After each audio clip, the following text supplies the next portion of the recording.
Assalamualaikum warahmatullahi wabarakatuh.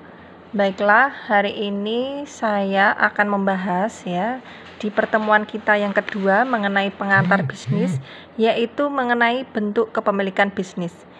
Jadi dalam hal ini bentuk kepemilikan bisnis itu dibagi menjadi 3, yaitu perusahaan perseorangan, kemudian ada lagi perusahaan kemitraan dan juga korporasi. Apa sih yang dimaksud dengan perusahaan perseorangan? Tentunya usaha bisnis ya yang dimiliki oleh pemilik tunggal yang dalam hal ini mempunyai suatu karakteristik. Yang pertama yaitu dipimpin sendiri oleh pemiliknya, kemudian tidak ada pemisahan ya secara yuridis antara kekayaan perusahaan dan juga kekayaan pribadi, kemudian pemilik bertanggung jawab tidak terbatas terhadap hutang-hutangnya. Karena ini merupakan perusahaan perseorangan ya, jadi dalam hal ini semua ataupun segala macam resiko maka yang menanggung adalah pemilik itu sendiri atau entrepreneur itu sendiri. Kemudian ya keuntungan dari perusahaan perseorangan ya tentunya yang pertama mendirikannya jauh lebih mudah, kemudian organisasinya sederhana, kemudian seluruh laba bisa diterima oleh pemilik, jadi tidak ada pembagian ya, misalnya berapa pemilik modal yang ada, misalnya rasionya berapa, 30%, 40% ataupun 50%. Karena ini merupakan perusahaan perseorangan, maka seluruh laba itu diterima oleh pemiliknya semua. Jadi dalam hal ini pemilik bebas dalam mengembalikan ataupun melaksanakan suatu ide ataupun suatu inisiatif, pengendalian seutuhnya, kemudian juga kredit pun itu juga lebih mudah diperoleh, kemudian pajak yang diterima itu jauh lebih rendah. Karena apa ya? Karena memang misalnya nama perusahaan sendiri itu pun ataupun pendirian suatu CV ataupun PT itu memiliki pajak yang juga tinggi. Jadi kalau itu hanya perusahaan perseorangan, maka pajaknya akan cenderung lebih rendah. Kemudian lagi adalah rahasia dari perusahaan terjamin. Inilah keuntungan ya kita melakukan ataupun kita memiliki perusahaan perseorangan. Kemudian keburukannya apa sih perusahaan perseorangan? Tentunya dalam hal ini modal usahanya itu terbatas. Kemudian tanggung jawab pemilik tidak terbatas karena tidak ada pembagian fungsi dari suatu kepemilikan. Jadi tanggung jawab pemilik karena hanya satu orang, maka tanggung jawabnya akan menjadi lebih luas. Kemudian seluruh kerugian itu ditanggung oleh pemilik dan juga kemampuan manajemen seseorang itu juga terbatas karena perusahaan perseorangan, otomatis karyawannya ataupun manajemen sumber daya manusianya itu akan jauh lebih sedikit. Kemudian kelangsungan hidupnya pun tidak terjamin. Itu merupakan keburukan dari kita memiliki perusahaan perseorangan. Kemudian next ya. Nah ini ya, jadi kalau misalnya ya di sini usaha ataupun suatu bisnis yang dimiliki oleh 2 orang atau lebih, jadi jenis-jenisnya itu bisa berupa perusahaan kemitraan umum atau dalam hal ini adalah general partnership, kemudian ada lagi mitra pengusaha umum atau dalam hal ini adalah general partner, dan juga perusahaan kemitraan terbatas, kemudian mitra pengusaha terbatas ataupun limited partner. Ini adalah contoh-contoh bisnis yang dimiliki oleh 2 orang atau lebih. Kemudian keuntungan kita melakukan bisnis kemitraan yaitu yang pertama adalah kita memiliki dana tambahan karena tidak hanya disokong oleh satu orang saja tetapi bisa disokong pemodalnya itu dari beberapa orang. Kemudian dalam hal ini kerugian bisa ditanggung secara bersama ya, jadi bisa dibagi menurut persentase ya dari modal ataupun modal yang telah ditanamkan dalam suatu perusahaan. Kemudian satu lagi lebih ada spesialisasi dalam suatu perusahaan. Kemudian kerugian di sini ya. Jadi dalam hal ini karena memang dimiliki oleh berbagai pemilik modal, maka harus ada pembagian pengendalian. Jadi tidak ada satu orang yang misalnya dalam hal ini mendominasi. Jadi harus ada pembagian pengendalian dalam masing-masing pemilik. Kemudian tanggung jawabnya tak terbatas dan juga berbagi laba karena ini perusahaan yang dalam hal ini kepemilikan modalnya juga banyak, maka pembagian laba pun sesuai dengan kepemilikan modal yang telah disertakan pada perusahaan.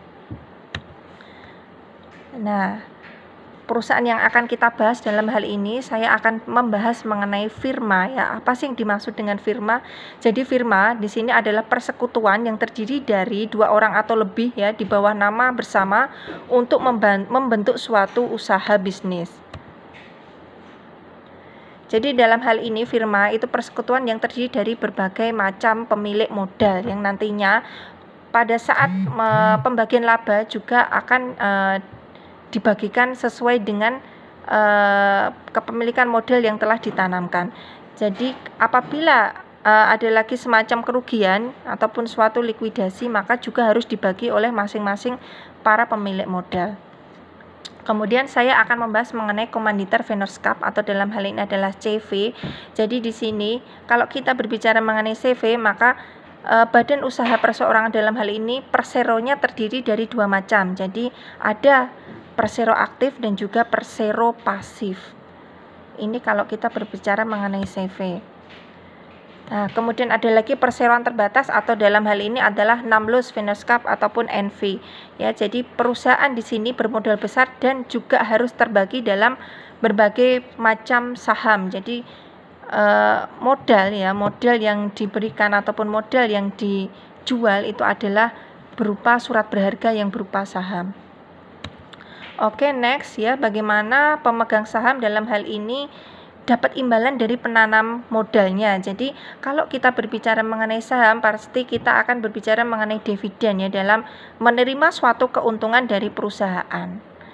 Kalau perusahaan itu ataupun investor dalam hal ini dia adalah investor jangka panjang ya, dalam hal ini dia melakukan analisis fundamental, maka dia menerima dividen tiap tahunnya. Berbeda kalau misalnya dalam hal ini kita hanya seorang spekulan atau investor jangka pendek, biasanya kita hanya mendapatkan keuntungan yang berupa capital gain ya, berarti hanya selisih jual dan beli saham saja.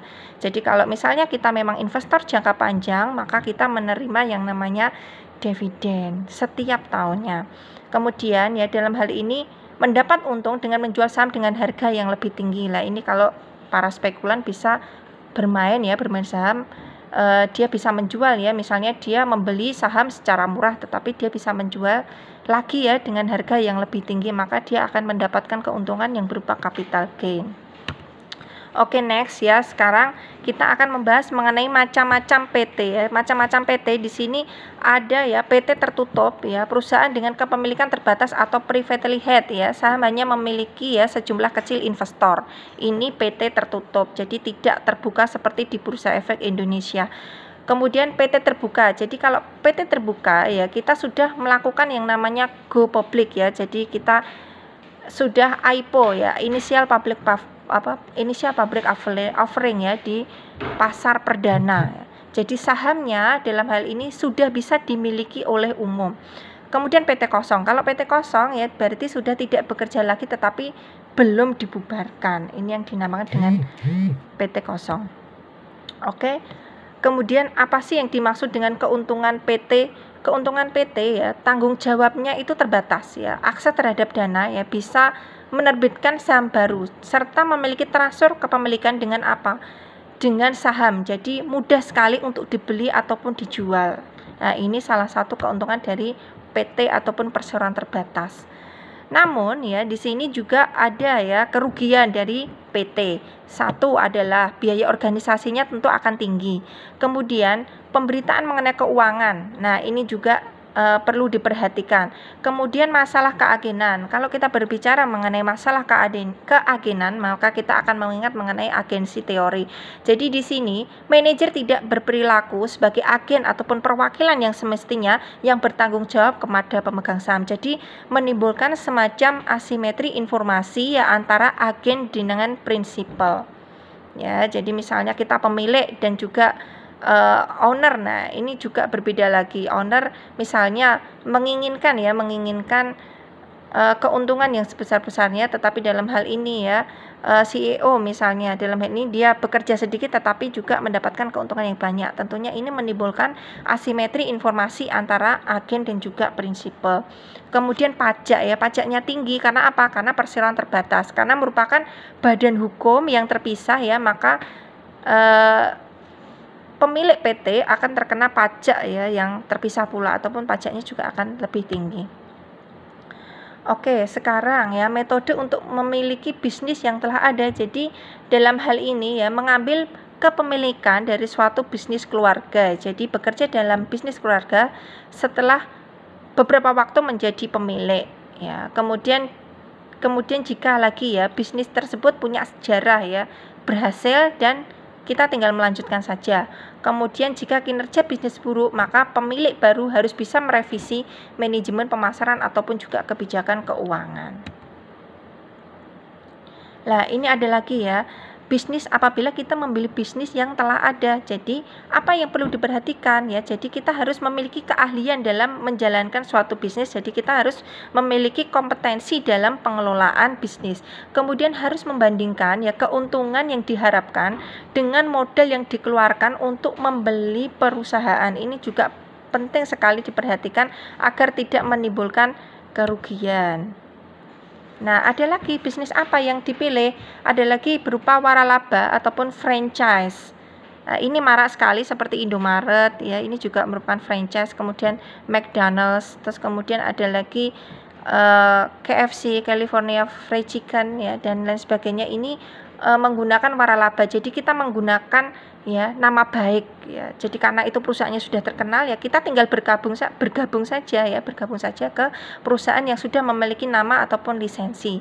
Jadi di sini ada pengaturan ya, perjanjian di mana seorang pemilik bisnis ataupun franchisor memperbolehkan pemilik bisnis lain, atau dalam hal ini adalah kita sebut dengan franchise, memiliki merek dagangnya dan juga nama dagangnya atau hak ciptanya dalam kondisi tertentu. Jadi karena itu sudah memiliki nama, sudah terkenal, maka kita tinggal menjalankan bisnis itu lebih mudah. Karena apa? Karena market areanya sudah lebih luas ya. Kemudian sudah pelanggan setianya juga sudah ada. Nah, ini kita tinggal melanjutkan saja, kita tinggal membeli lisensi ataupun nama baik dari perusahaan yang sudah terkenal tersebut. Itulah yang disebut dengan waralaba ataupun franchise.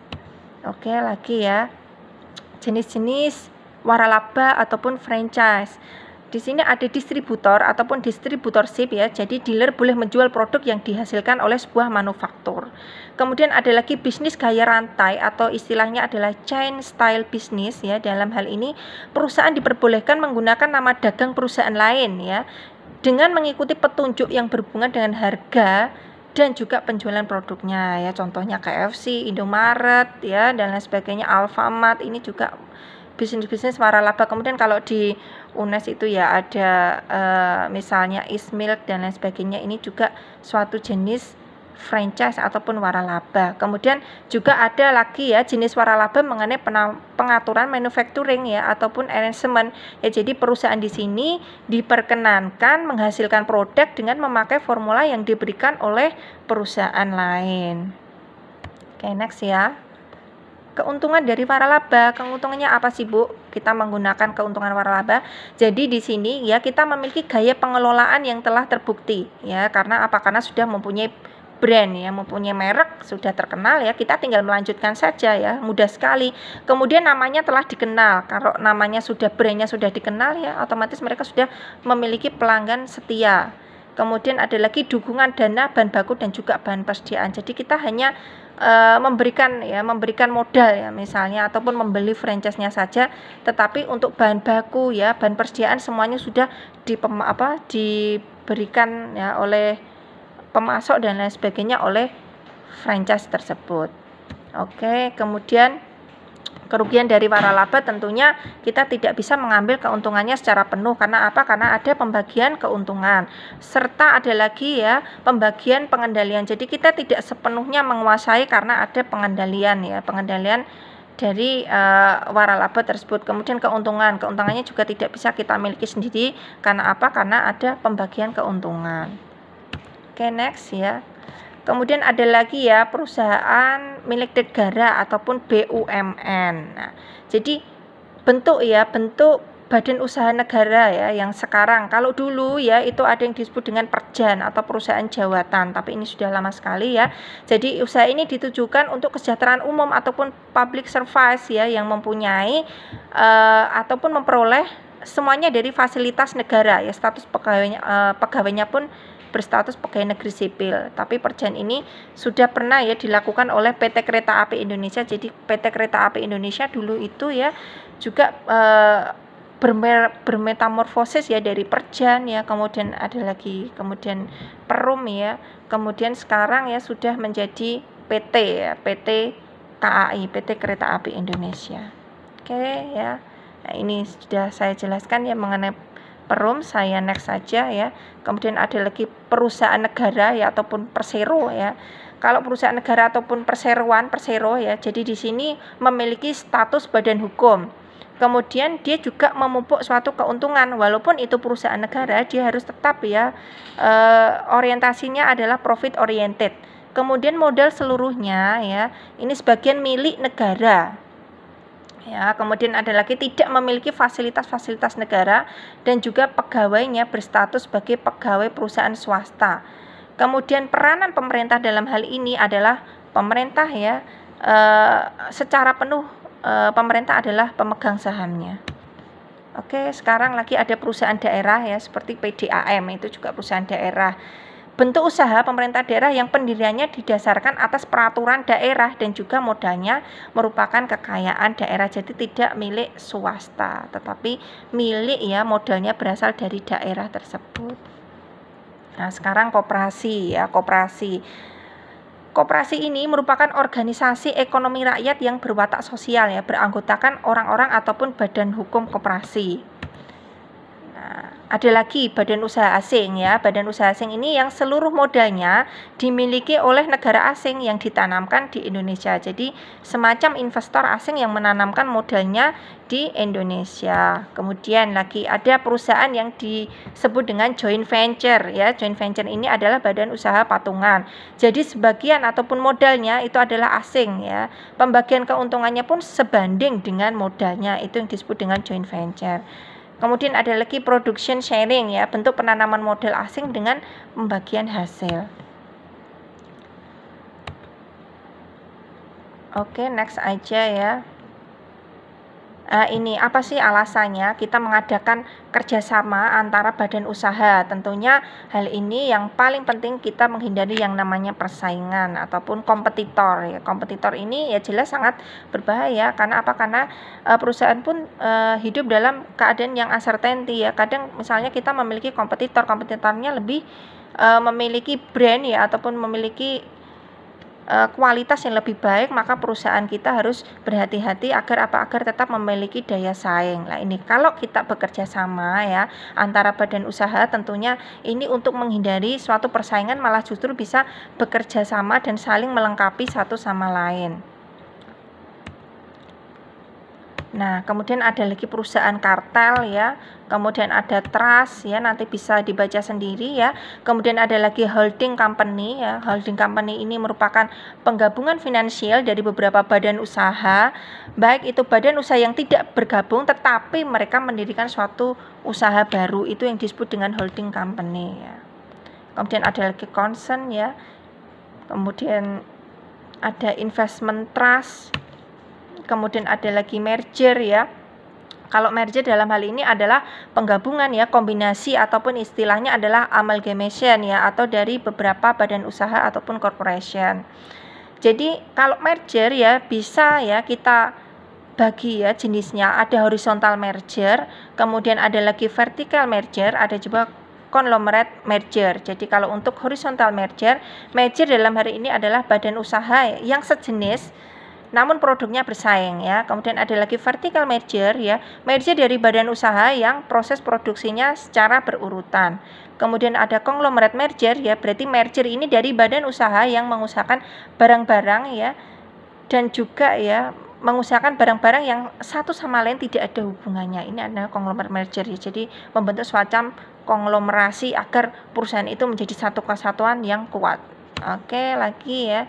Alasan mengadakan merger itu kenapa toh Bu kok usaha itu bisa bergabung? Karena satu, karena adanya kegagalan ataupun kerugian. Kemudian kedua, keinginan beristirahat ataupun beralih kegiatan. Ketiga, mengurangi resiko.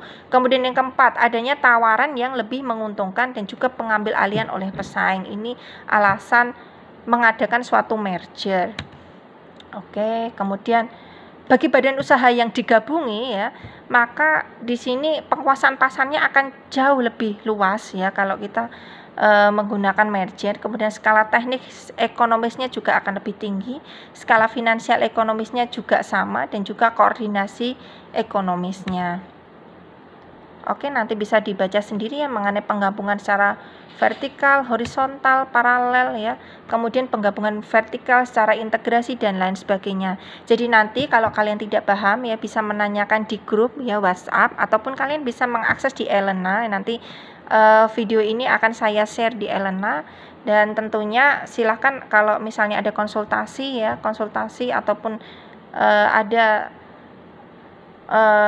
materi yang tidak jelas ya bisa ditanyakan di grup ataupun bisa japri lewat WA.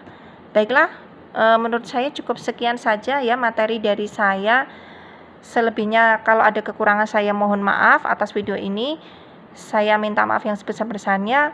Wassalamualaikum warahmatullahi wabarakatuh. Selamat belajar dari rumah. Semangat!